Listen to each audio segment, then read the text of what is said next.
Assalamualaikum warahmatullahi wabarakatuh. Alhamdulillahirabbil alamin wassalatu wassalamu ala asyrafil anbiya'i wal mursalin wa ala alihi wa sahbihi ajma'in. Bersyukur kita kehadirat Ilahi kerana hari ini dapat lagi kita merasai nikmat iman dan Islam. Bahkan kita juga merasai nikmat-nikmat yang lain seperti udara yang segar dan lain-lain. Hari ini saya akan berkongsi tentang adab-adab dengan Al-Quran. Poin saya yang pertama ialah kita mestilah membaca Al-Quran dengan niat yang ikhlas, kerana disebutkan oleh para ulama syarat untuk sesuatu amalan itu diterima di sisi Allah ialah dua. Yang pertama ialah ikhlas kerana Allah Subhanahu Wa Taala. Yang kedua ialah ittiba'ur rasul, iaitu melakukan amalan itu benar-benar mengikut syariat Rasulullah sallallahu alaihi wasallam. Maka kita tertanya-tanya, apakah itu ikhlas? Disebutkan oleh para ulama, al-ikhlasu tasfiyatul fi'li an mulahadatil makhluqin. Ikhlas ialah mensucikan perbuatan daripada perhatian manusia. Dalam arti kata lain, melakukan amalan itu benar-benar kerana mencari keridaan Allah Subhanahu Wa Taala. Maka fahamlah kita, yang pertama dan yang utama apabila kita membaca Al-Quran ini ialah kita ikhlas kerana Allah Subhanahu Wa Taala. Poin saya yang kedua ialah kita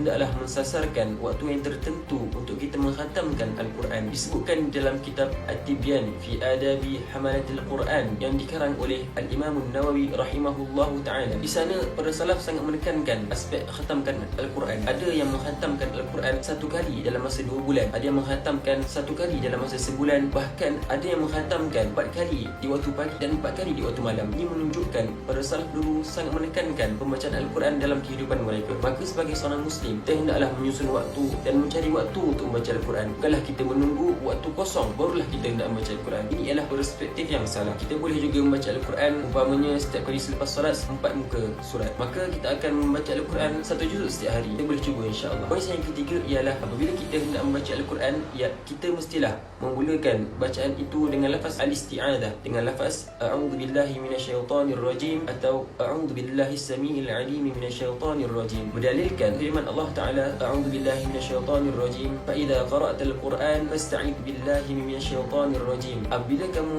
ingin membaca Al-Quran, maka mintalah kamu perlindungan daripada Allah daripada syaitan yang direjam. Di dalam dalil ini ulama berbeza pandangan, tetapi jumhur ulama mengatakan membaca al-isti'adzah sebelum membaca Al-Quran ialah sunat muakkad. Maka di sini dapatlah kita faham bahawasanya saya telah kongsikan 3 poin yang utama, poin 3 adab kita dengan Al-Quran. Yang pertamanya, kita ikhlas dalam membaca Al-Quran. Yang kedua, kita menyusun waktu dan mensasarkan khatam Al-Quran dalam tempoh yang tertentu. Dan yang ketiga, kita membaca al-isti'adzah sebelum memulakan membaca Al-Quran. Itu saja perkongsian saya pada video ini. Sekian, wabillahi taufiq wal hidayah. Assalamualaikum warahmatullahi wabarakatuh.